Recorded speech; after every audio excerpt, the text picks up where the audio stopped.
चलिए जी, तो जहाँ तक कल कराया था उसके आगे कंटिन्यू करते हैं। हमने कल ये डिस्कस करा था कि जो सेल है, तो सेल जो है, सेल के भी अंदर बहुत सारे उसके स्ट्रक्चरल पार्ट्स होते हैं।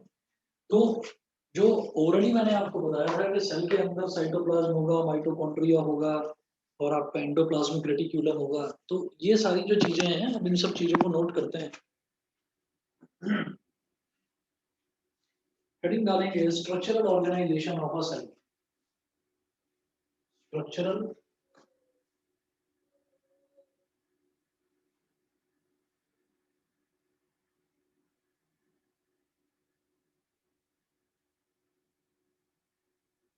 Structural organisation structural organisation of a cell. Structural organisation क्या है सेल का, कि मतलब सेल के अंदर का स्ट्रक्चर कैसा है, सेल के अंदर क्या क्या चीजें ऑर्गेनाइज्ड हैं, वो देखना है। ठीक है, तो नोट करेंगे आप कि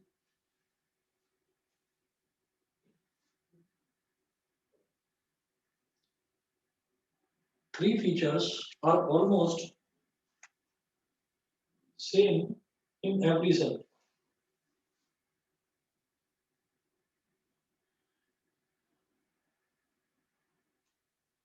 three features are almost same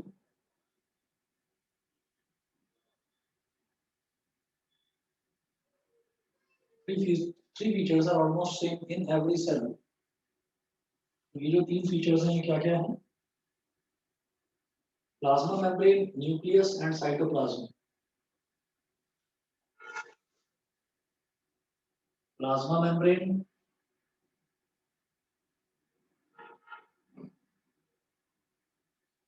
PLASMA, plasma membrane. Plasma membrane, second है न्यूक्लियस और थर्ड है साइटोप्लाज्म। साइटोप्लाज्म। तो ये जो तीन कंपोनेंट्स हैं, ये हर एक सेल में आपको मिलेगा ही मिलेगा, हर तरीके के सेल में, चाहे फिर वो प्लांट सेल हो चाहे फिर वो एनिमल सेल हो। तो हर एक सेल में ये तीन जो चीजें हैं, ये जो तीन फीचर्स हैं, ये आपको मिलेंगी ही। ठीक है। अच्छा, अब सबसे पहले जैसे ये प्लाज्मा मेम्ब्रेन है, तो जो सेल होता है, सेल की जो आउटर कवरिंग होती है, जो बाउंड्री होती है उसकी,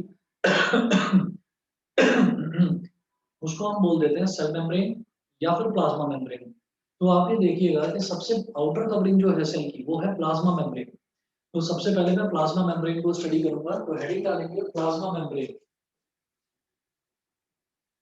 एक्सक्यूज मी सर। हाँ जी, बताइए। Sir cell wall plasma membrane के पहले होती है या बाद में होती है? ये होती है बाद में। अगर मैं ये देखें कि मान लो ये हमारा पूरा का पूरा सेल है, तो ये तो हो गई सेल, ये तो हो गया सेल मेम्ब्रेन, जो आउटर कवरिंग है, ये तो हो गया सेल मेम्ब्रेन।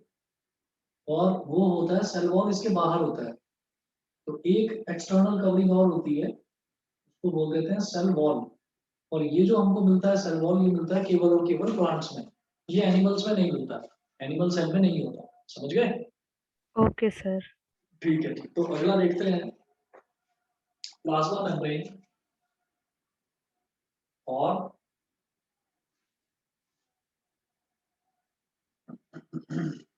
प्लाज्मा मेम्ब्रेन और सेल मेम्ब्रेन।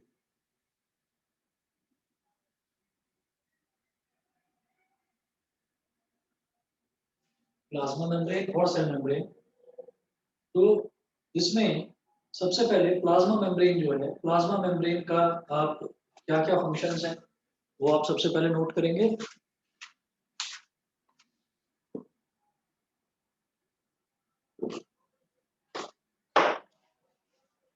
नोट करिएगा।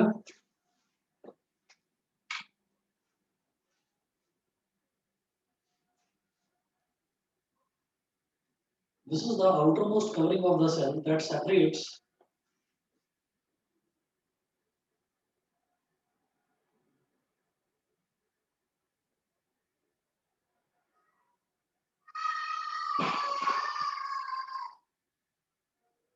This is the outermost covering of the cell. This is the outermost covering of the cell that separates the contents of the cell. That separates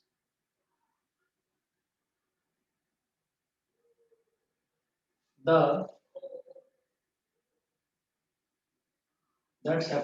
contents of the cell. That separates the contents of the cell from its external environment. From its external environment.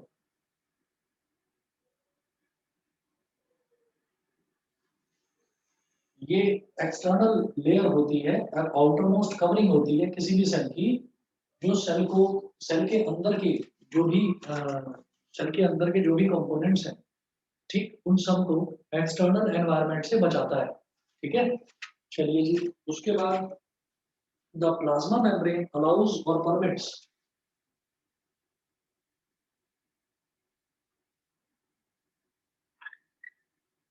The plasma membrane allows or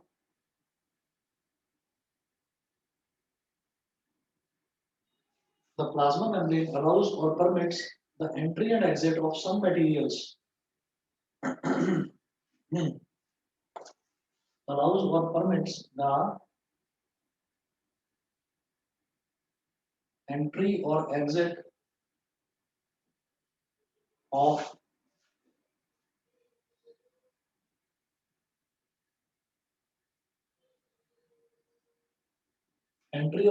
some materials, entry and exit of some materials in and out of the cell, in and out of the cell. ये जो plasma membrane है, plasma membrane कुछ चीजों को cell के बाहर जाने देता है और कुछ ही चीजों को सेल के अंदर आने देता है, तो सेलेक्टिवली परमिट करता है। सेलेक्टिवली परमिट करने का मतलब यही है कि अगर मान लीजिए आप अपने स्कूल जा रहे हैं, तो जब आप अपने स्कूल जाएंगे तो अगर मान लीजिए, हाँ जी बताइए। अच्छा, अब ये कहेंगे कि अगर सभी बच्चे स्कूल जाएंगे तो ऐसा तो है नहीं कि सारे के सारे बच्चे जो पढ़ने जा रहे हैं वो सारे के सारे किसी एक स्कूल में ही जाकर बैठ जाएंगे, नहीं होता ना ऐसा। जब आप स्कूल में एंटर करते हैं तो आपका स्कूल का आई कार्ड गेट पर ही चेक होता है, तो अगर आपके पास स्कूल का आई कार्ड है तो आप उस पर्टिकुलर स्कूल के अंदर जा सकते हैं, और अगर आपके पास आई कार्ड नहीं है तो आप स्कूल के अंदर नहीं जा सकते। तो ये जो चीज है इसी तरीके की, ये हो गया सेलेक्टिवली परमिट करना। तो जो स्कूल का आपका गेट कीपर है वो वो अलाउ ही उन बच्चों को करेगा जिनके पास आई कार्ड है, जो प्रॉपर स्कूल की यूनिफॉर्म में है। तो वही काम ये प्लाज्मा मेम्ब्रेन करता है। प्लाज्मा मेम्ब्रेन सभी चीजों को सेल के अंदर नहीं आने देता, वो कुछ चीजों को अंदर आने देता है और कुछ चीजों को अंदर नहीं आने देता। फॉर एग्जाम्पल ये है कि अगर मान लीजिए हम ये कहें कि अगर कोई सेल है, अगर सेल के अंदर पानी आ सकता है, पानी से सेल को किसी तरीके का कोई नुकसान नहीं है, तो वो पानी को तो सेल के अंदर आने देगा, सेल मेम्ब्रेन जिसको हम प्लाज्मा मेम्ब्रेन भी बोलते हैं, वो पानी को तो आने देगा। लेकिन पानी के अलावा अगर कोई और चीज है, ठीक है, मान लीजिए कोई भी और लिक्विड है, मान लो पेट्रोल है ना, कुछ भी है, ये तो मैं एग्जांपल के तौर पर बोल रहा हूँ, तो कोई भी लिक्विड है, उस लिक्विड को वो सेल के अंदर नहीं आने देगा जो सेल के लिए हार्मफुल है। तो वो सेलेक्टिवली चीजों को परमिट करता है, बाकी चीजों को परमिट नहीं करता। तो the plasma membrane allows or permits the entry or exit of some materials in and out of the cell. कुछ मटेरियल्स को ही वो सेल के अंदर आने देता है और बाहर जाने देता है। ठीक है, उसके बाद में नेक्स्ट आप लिखेंगे, it also prevents movement of some other materials.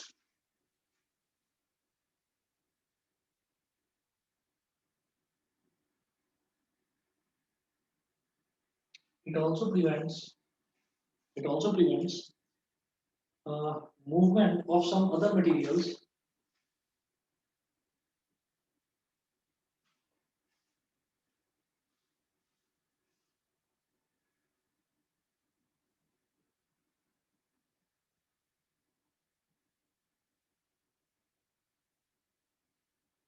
It also prevents movement of some other materials. That's why it is also called a selectively.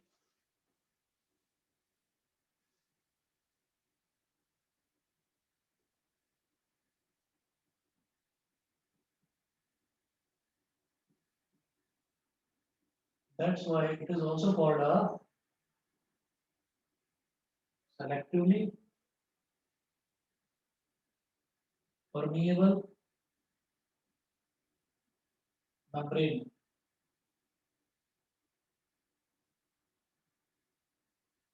That's why it is also called a selectively permeable membrane. तो ये क्या करता है कि it also prevents movement of some other materials.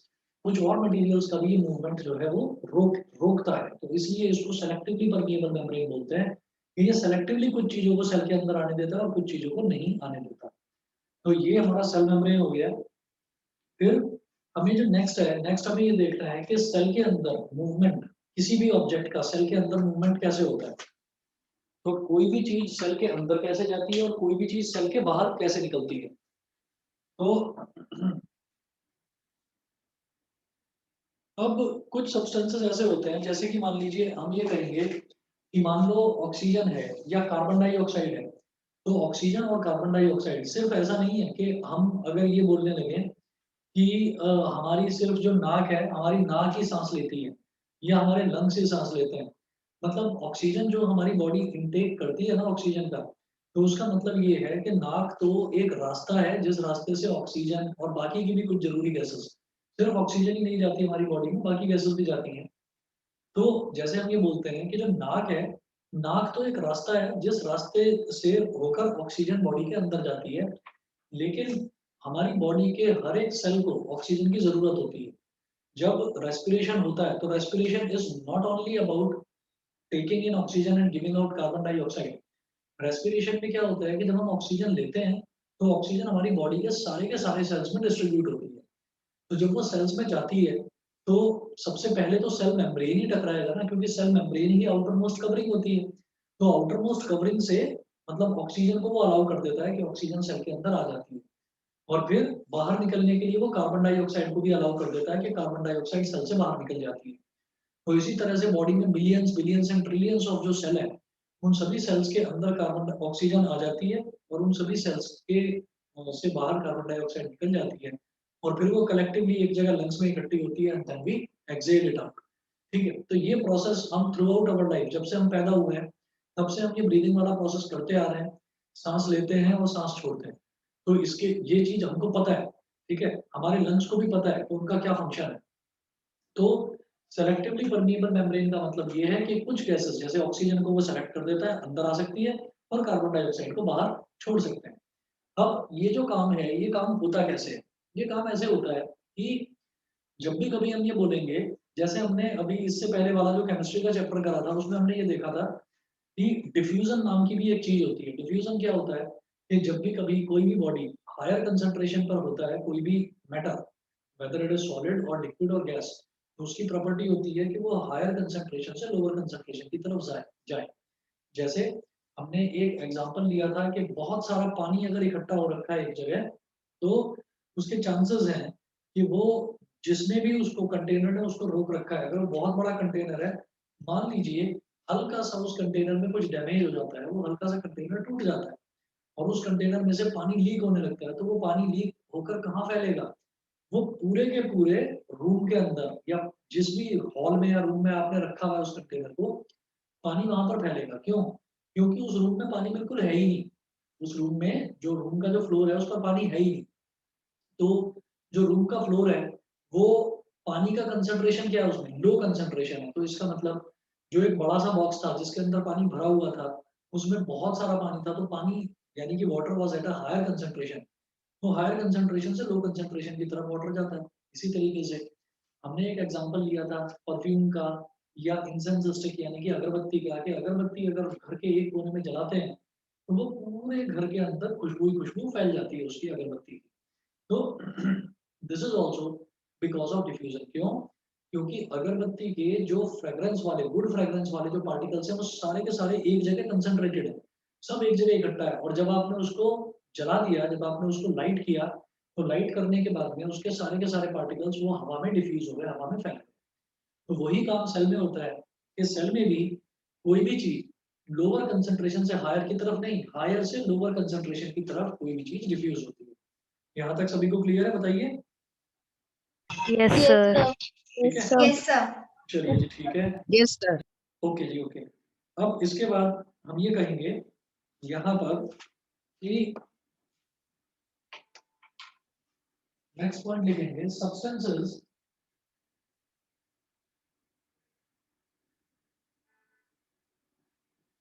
move in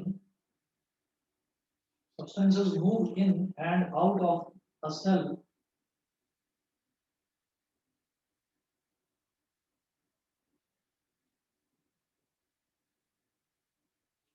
substances move in and out of a cell by the process substances move in and out of a cell by the process of diffusion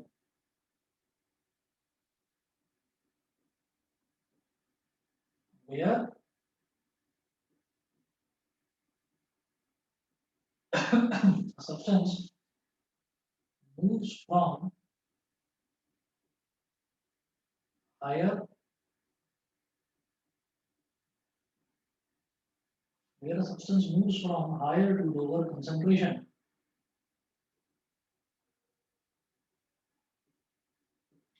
higher to lower concentration।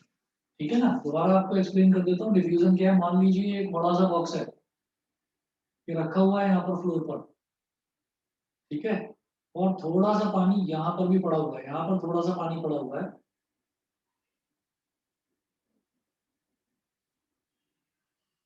Water at the floor, ठीक है, और ये भी पूरा भरा हुआ है,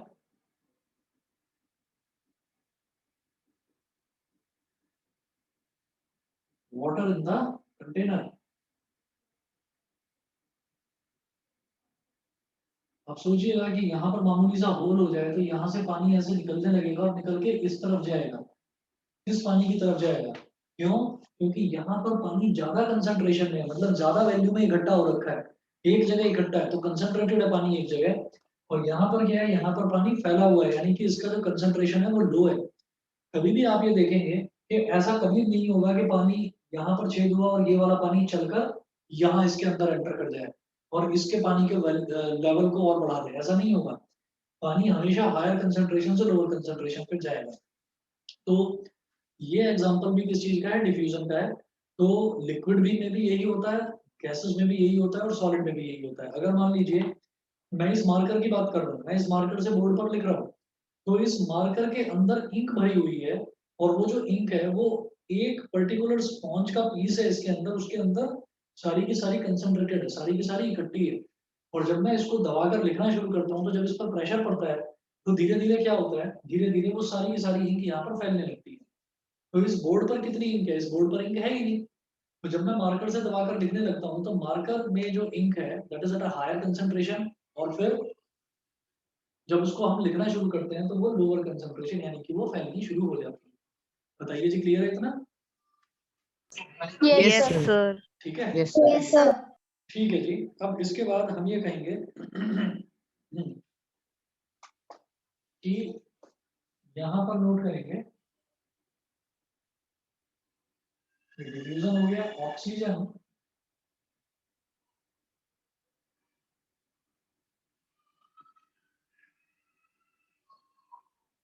oxygen enters in the cell when oxygen enters in the cell, किसी भी सेल के अंदर ऑक्सीजन कब एंटर करेगी, oxygen enters in the cell when concentration of oxygen when concentration of oxygen is higher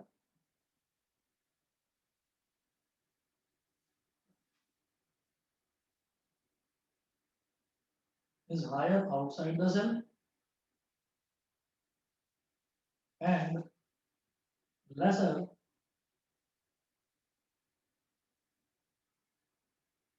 inside the cell। हम सांस कब लेते हैं? हम सांस तभी तो लेते हैं जब हमारी बॉडी में ऑक्सीजन की कमी होती है। जब बॉडी में ऑक्सीजन नहीं है तभी तो हम सांस लेंगे।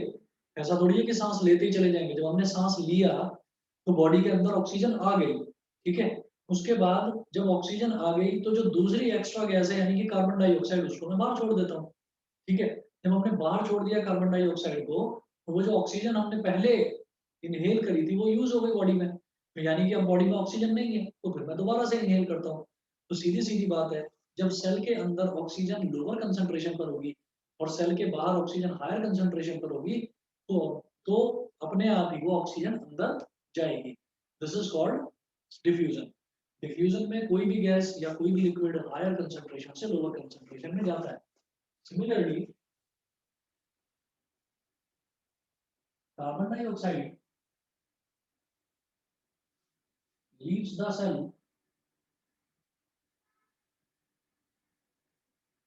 when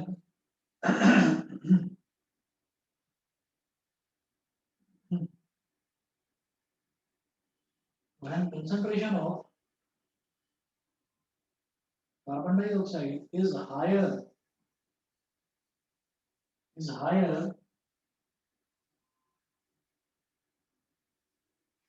the cell than outside it, वो हमारी बॉडी या हमारी बॉडी के जो सेल्स हैं वो कार्बन डाइऑक्साइड को छोड़ते कब है? जब हमारी बॉडी के अंदर यानी कि हमारे सेल, बॉडी के हर एक सेल के अंदर कार्बन डाइऑक्साइड जो है वो हायर कंसंट्रेशन में जब हो जाती है, और बाहर एटमॉस्फेयर में जब कार्बन डाइऑक्साइड लोअर कंसंट्रेशन में होती है, तो ऑटोमेटिकली कार्बन डाइऑक्साइड बाहर ही जाएगी, ठीक है। उसके बाद हम ये कहेंगे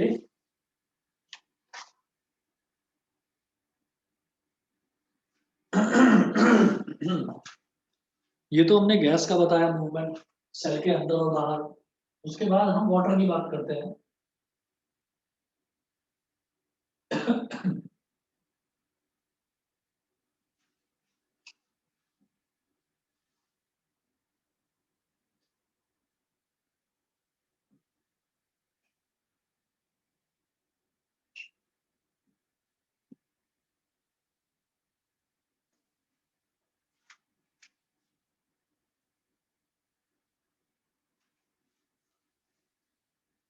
उसके बाद वाटर की बात करते हैं, तो ये है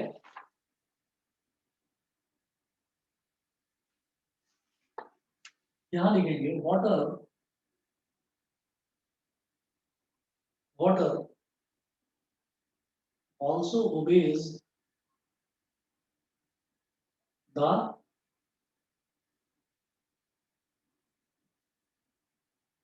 law of diffusion. Law of diffusion तो वाटर भी ओबे करता है, लेकिन वाटर के केस में हम इसको ऑस्मोसिस बोल देते हैं। डिफ्यूजन को ही हम ऑस्मोसिस बोल देते हैं। जब वाटर हायर कंसंट्रेशन वाली जगह से लोअर कंसंट्रेशन वाली जगह पर शिफ्ट होता है, तो हम उस प्रोसेस को डिफ्यूजन ना बोलकर, है वो भी डिफ्यूजन, डिफ्यूजन ना बोलकर उस प्रोसेस को अलग नाम दे देते हैं, उसको बोल देते हैं ऑस्मोसिस। तो ये कहेंगे the movement of water molecules,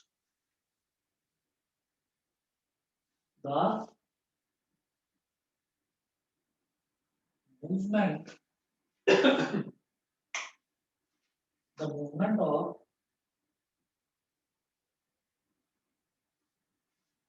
water molecules, the movement of water molecules through such a selectively permeable membrane, such a selectively permeable membrane मतलब ये plasma membrane, the movement of water molecules through such a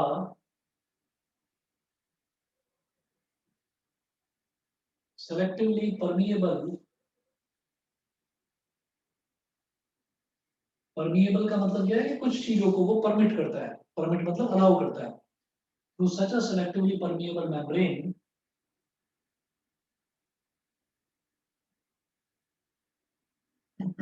is called osmosis. Osmosis is called osmosis.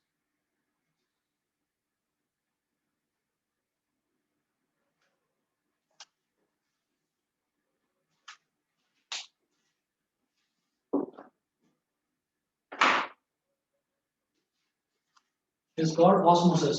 हम next point लिखेंगे इसी में osmosis में, मतलब जैसे मैंने गैसेस का देखा ऐसे ही मैं लिक्विड का यानी कि वाटर का देखूंगा। The movement of water across the plasma membrane,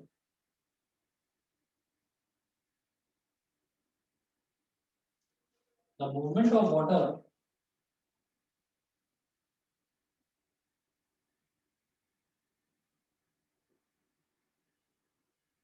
across the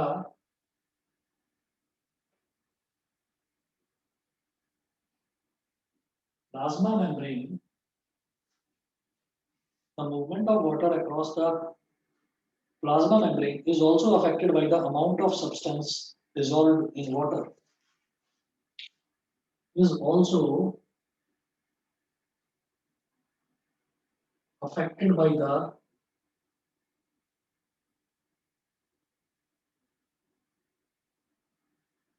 amount of substance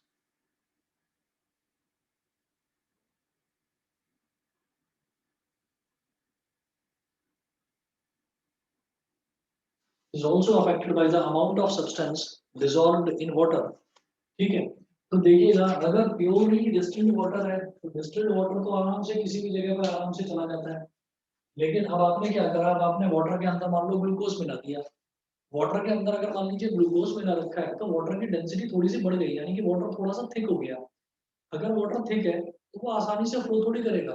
तो वही फर्क ऑस्मोसिस पर भी पड़ेगा कि वाटर फिर हायर रीजन से लोअर रीजन तक जाने में थोड़ी सी प्रॉब्लम होगी, वाटर को भी थोड़ा सा प्रॉब्लम आएगी। तो हम ये कहते हैं कि जो ऑस्मोसिस है यानी कि the movement of water across the plasma membrane के अंदर या बाहर जाना पानी का, तो वो भी डिपेंड करता है किस पर, वो इस चीज पर डिपेंड करता है कि पानी के अंदर क्या क्या सब्सटेंसेस डिजॉल्व है। जैसे कि हम अगर प्योरली डिस्टिल्ड वाटर हम पीने लगे तो आप ये समझ लीजिएगा कि बहुत ज्यादा टाइम नहीं लगेगा, जो कि आरओ होता है। तो आरओ का भी जब आप घर में आप लोग पानी पीते हैं तो आरओ में भी ये बोला जाता है कि लगभग लगभग आपको 100, 150 या 200 उसमें टीडीएस वैल्यू रखनी होती है। टीडीएस होता है टोटल डिजॉल्व सॉल्वेंट्स, वो वैल्यू रखनी होती है।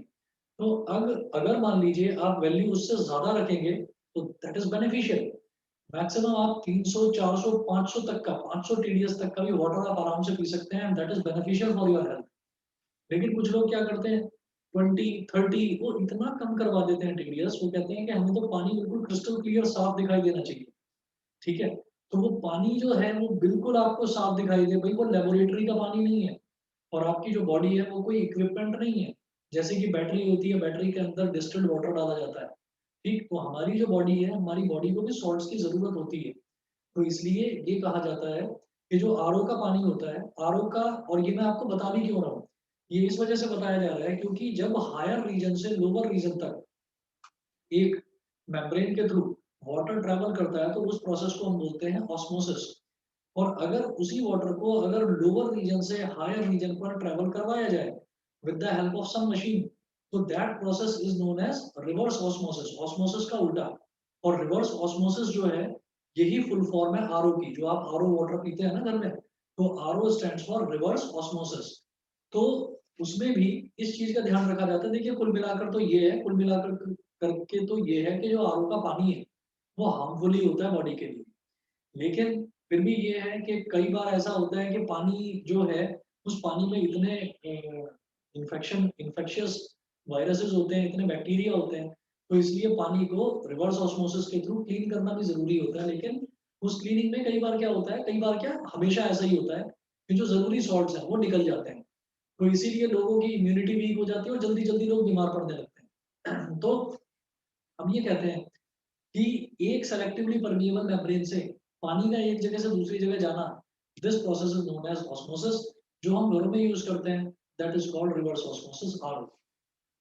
अब the movement of water across the plasma membrane is also affected by the amount of substance dissolved in water. तो अगर मान लीजिए हम किसी ऐसी जगह पर रहते हैं जहां पर पानी में बहुत ज्यादा रेत आता है, बहुत ज्यादा मिट्टी आती है, तो आप ये देखिएगा कि उससे आपका फर्क पड़ेगा आपके आरओ की फंक्शनिंग पर। आपको आरओ को बार बार क्लीन करना पड़ेगा, फ्रीक्वेंटली, जल्दी जल्दी क्लीन करना पड़ेगा। क्योंकि उससे आपके आरओ की परफॉर्मेंस पर फर्क पड़ेगा। तो वही चीज यहाँ पर भी है कि अगर अमाउंट ऑफ सब्सटेंस कुछ ज्यादा ही घुला हुआ है पानी के अंदर, तो वो सेलेक्टिवली परमिएबल के अंदर जाने से प्रॉब्लम होगी, उसको नहीं जा पाएगा।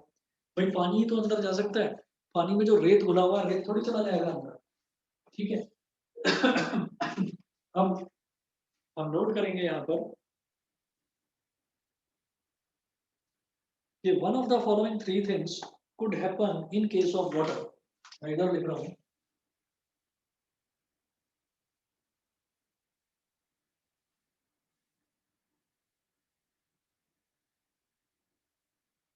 One of the following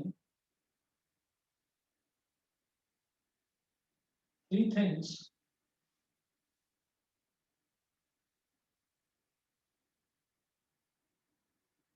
one of the following three things could happen in case of water।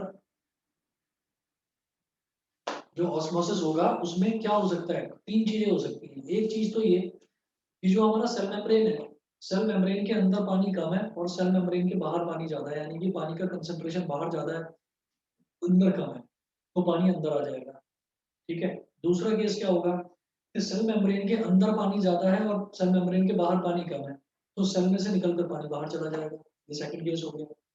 तीसरा केस क्या होगा कि सेल मेम्ब्रेन के अंदर भी जितना पानी का कंसंट्रेशन है उतना ही कंसंट्रेशन बाहर भी है, तो अंदर बाहर पानी का कंसंट्रेशन सेम है, तो किसी भी तरीके का ऑस्मोसिस होगा ही नहीं, ना पानी अंदर आएगा ना पानी बाहर जाएगा। तो ये तीन तरीके के सॉल्यूशन बन सकते हैं। तो आप नोट करेंगे इसमें, बेटा सब बच्चों को समझ में तो आ रहा है ना? Yes, sir. Yes, sir. Yes, sir. चलिए Yes, sir. ठीक है, तो इधर लिख रहा हूँ मैं ये तीनों केसेस वाटर के, और ये जो तीनों केसेस हैं इन तीनों केसेस पर डायरेक्ट क्वेश्चन एग्जाम में पूछा जाता है, तो ध्यान से समझ कर नोट कर लेना, कोई वैसे मुश्किल नहीं है।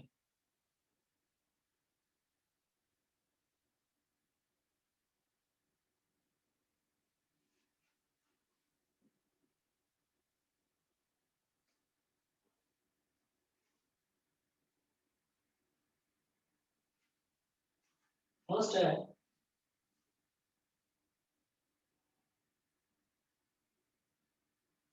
point, if the medium surrounding the cells has a higher water concentration,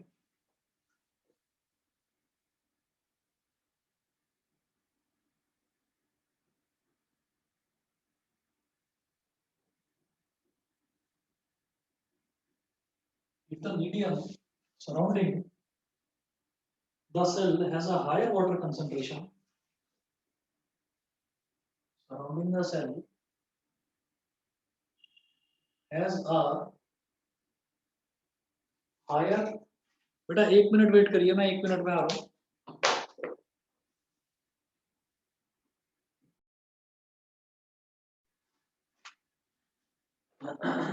note करिए, if the medium surrounding the cell has a higher water concentration, has a higher water concentration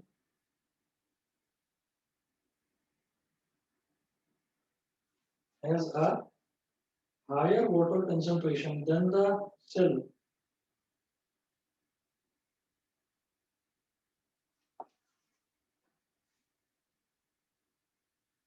then the cell comma the cell will gain water by osmosis, the cell will gain water by osmosis,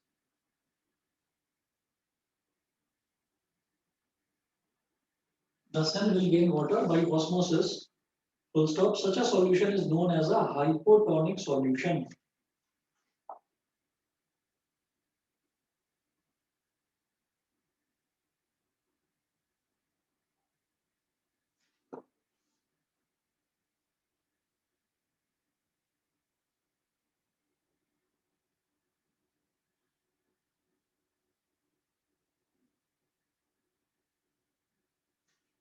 Such a solution is called a hypotonic solution। तो क्या होता है कि जब भी कभी हम ये बोलेंगे the medium surrounding the cell has a higher water concentration, अगर कोई सेल है, वो सेल के अंदर जो है, अंदर तो पानी जो है वो पानी का कंसंट्रेशन कम है, लेकिन बाहर जो है वो पानी का कंसंट्रेशन ज्यादा है, तो ऑब्वियस सी बात है कि वो जो पानी है वो अंदर आ जाएगा, सेल के अंदर आ जाएगा। Such a solution is called hypotonic solution. इसका एक एग्जांपल आपको बताता हूँ, जैसे हम लोग अंगूर खाते हैं ना, तो अंगूर को अगर हम कुछ दिनों तक ना खाएं, अंगूर को धूप में सुखा दिया जाए, ठीक, तो धीरे धीरे अंगूर का कलर फेड होता है, धीरे धीरे जो अंगूर है, अंगूर धीरे धीरे सिकुड़ने लगता है, श्रिंक होने लगता है, और उसके अंदर जब भी हम अंगूर खाते हैं तो जैसे ही हम उसको काटते हैं, तो एकदम काटते ही हमको अंदर, मुंह के अंदर रस रस आ जाता है उसका, अंगूर का।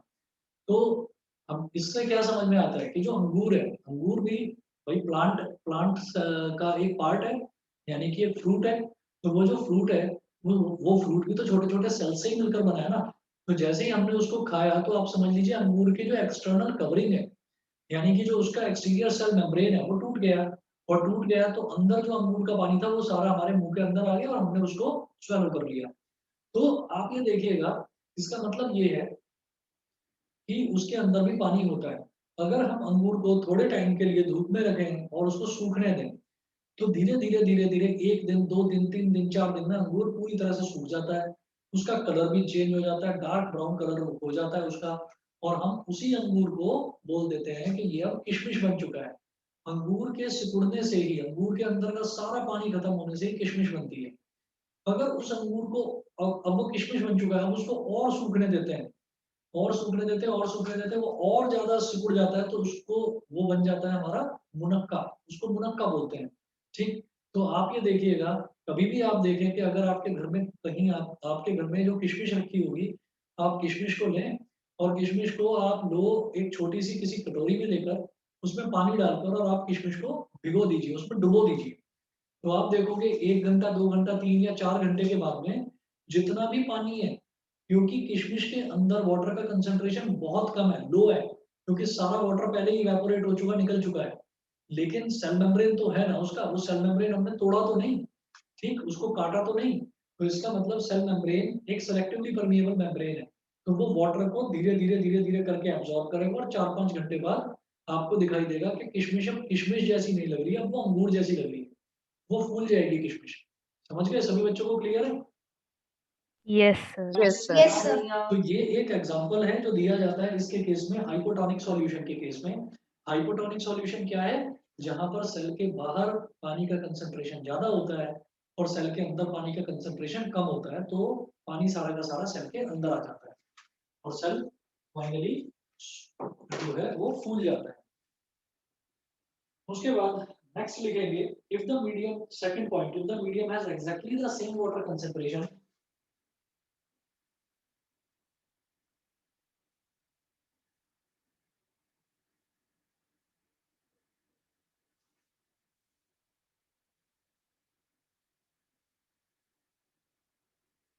if the medium has exactly the same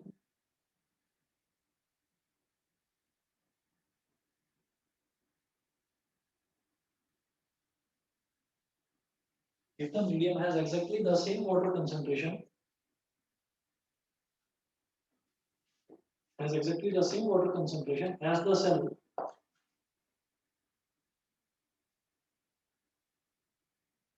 comma, there will be no net movement of water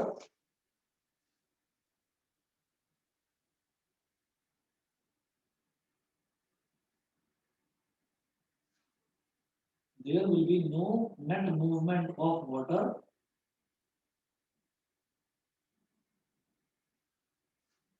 there will be no net movement of water across the cell membrane. There will be no net movement of water across the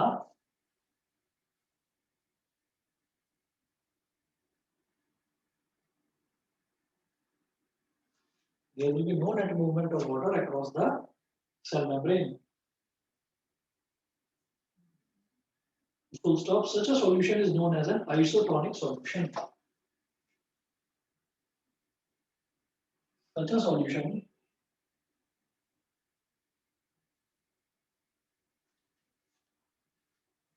is known as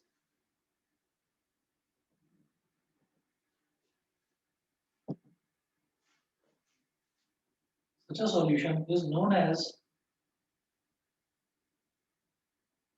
an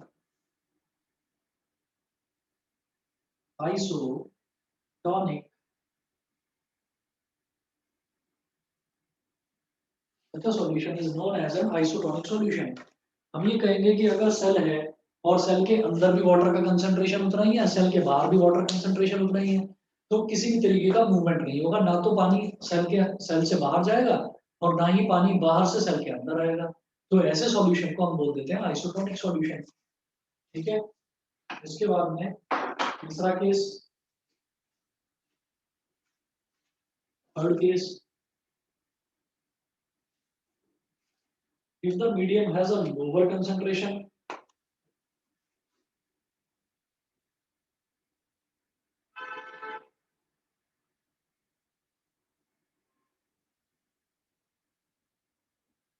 if the medium has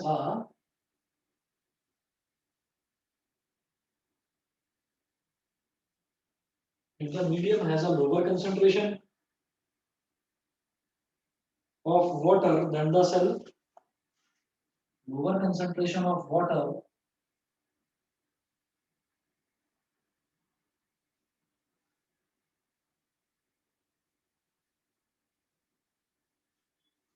if the medium has a lower concentration of water than the cell, comma, the cell will lose water by osmosis.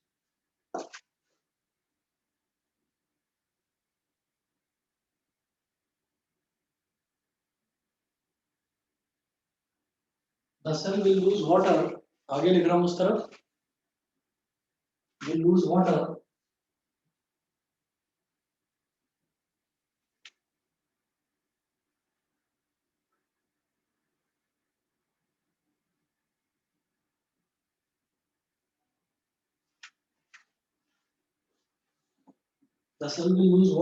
by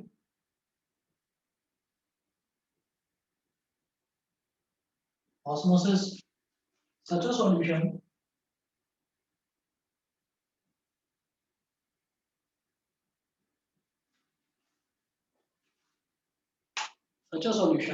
is called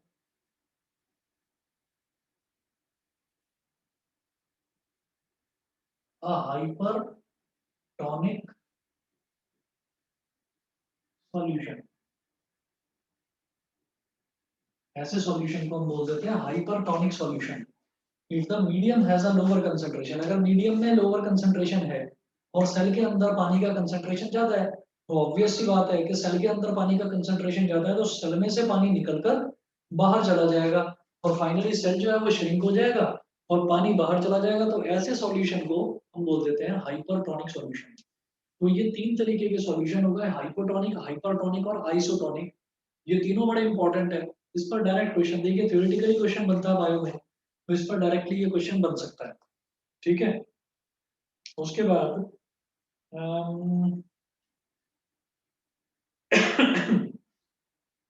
हाँ जी, उसके बाद आप एक example लिखेंगे unicellular organism का। Unicellular organism यानी कि जिस ऑर्गेनिज्म में केवल एक ही सेल होता है, यूनिसेलुलर ऑर्गेनिज्म उसको बोलते हैं, जैसे कि amoeba.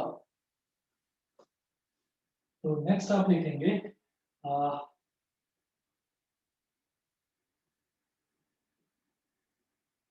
unicellular organisms and most plant cells.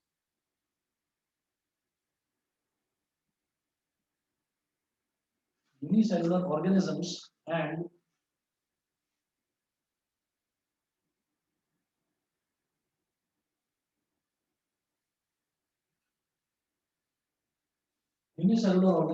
and most plant cells tend to gain water. Most plant cells tend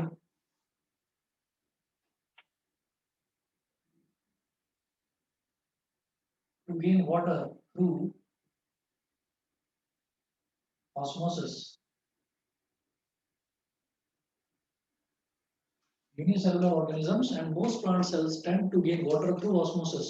Osmosis के थ्रू ही जितने भी यूनिसेलुलर ऑर्गेनिजम्स हैं और जितने भी प्लांट सेल्स हैं वो ऑस्मोसिस के थ्रू ही पानी को गेन करते हैं।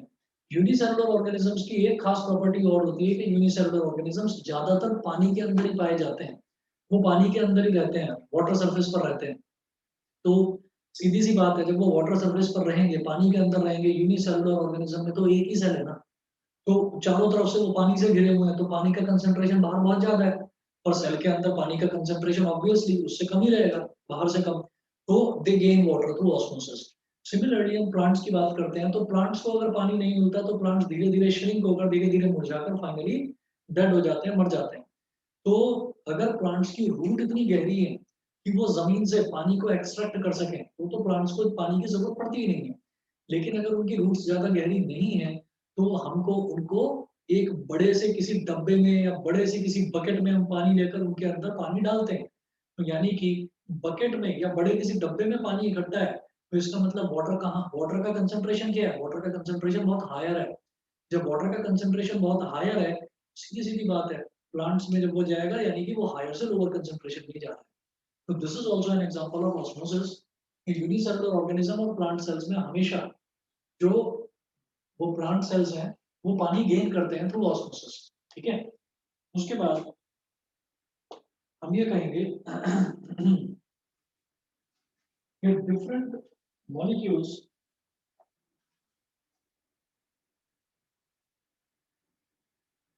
नेक्स्ट पॉइंट आप लिखेंगे, different molecules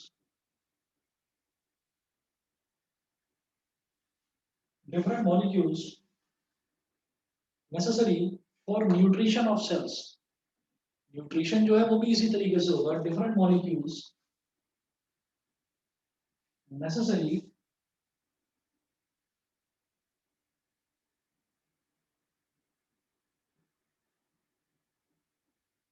for nutrition of cells, different molecules necessary for nutrition of cells move in and out of the cell, move